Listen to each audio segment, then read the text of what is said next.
कल्याण डोंबिवली शहरामध्ये चेन स्नॅचिंगच्या घटना वाढत होत्या।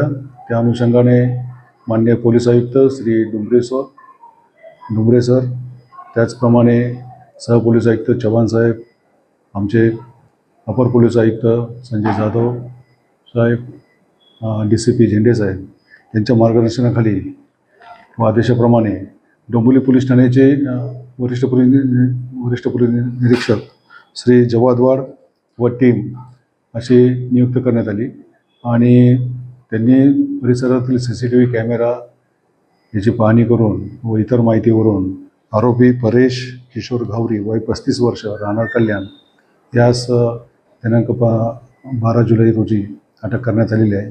त्याच्याकडे केलेल्या तपासामध्ये एकूण 3 गुन्हे उघडकीस आले। त्यापैकी डोंबिवली पोलीस स्टेशन अंतर्गत 2 गुन्हे व उल्हासनगर येथील सेंट्रल पोलीस स्टेशन अंतर्गत 1 गुन्हा असे चेन स्नॅचिंगचे 3 गुन्हे उघडकीस आले।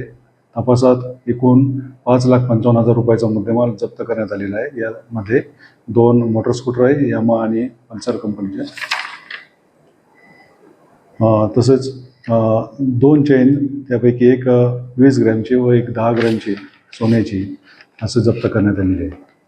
याच्यापूर्वी चेन स्नॅचिंगचे पण गुन्हे याच्याविरुद्ध रजिस्टर झालेले आहे।